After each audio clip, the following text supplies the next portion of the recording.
Les trois mots-clés, c'est décarbonation de l'industrie, c'est innovation, avec notamment tout ce qui a pu être l'arrivée de l'IA générative dans le monde industriel, et puis c'est réindustrialisation, réussie ou pas, mais voilà en tout cas les trois mots-clés.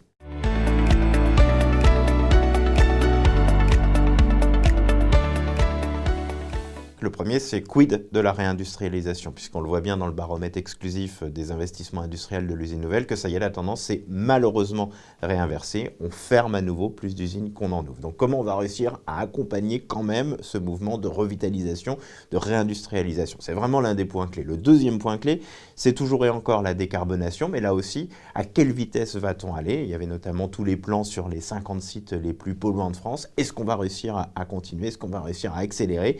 Avec notamment la question de l'électrification de toute l'économie et de toute l'industrie, au travers notamment de la relance ou non du nucléaire. Donc ça, ce sont vraiment les points les plus importants. Et puis bien évidemment, on n'arriverait pas à tout cela sans l'innovation. Donc tout ce qui peut être autour de l'IA générative, du cloud, de la cybersécurité, tous ces points-là, et donc qui vont jusqu'à la connectivité des usines. On parle beaucoup d'industrie 4.0, 5.0 pour certains, mais c'est véritablement là-dessus que le monde industriel va être focusé, comme on dit en bon français, en cette année 2025.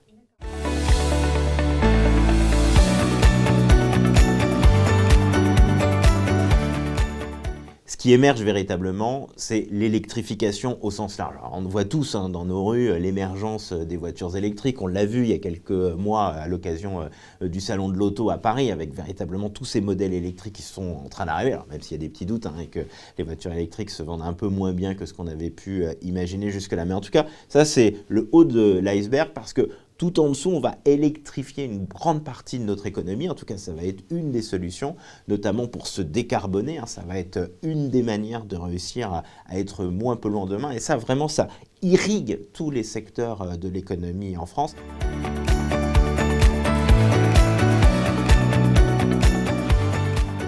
La grande question que se posent les industriels, c'est finalement l'enveloppe dont ils vont pouvoir disposer pour pouvoir avoir un soutien à l'investissement, puisqu'on le voit tous, et là depuis quelques mois on ne parle que de ça, il n'y a plus de sous dans les caisses, il faut donc faire des économies. Malgré tout, il ne faut pas casser l'innovation en France, et c'est véritablement la grande question du moment, c'est comment soutenir l'innovation dans un moment où il n'y a plus d'argent.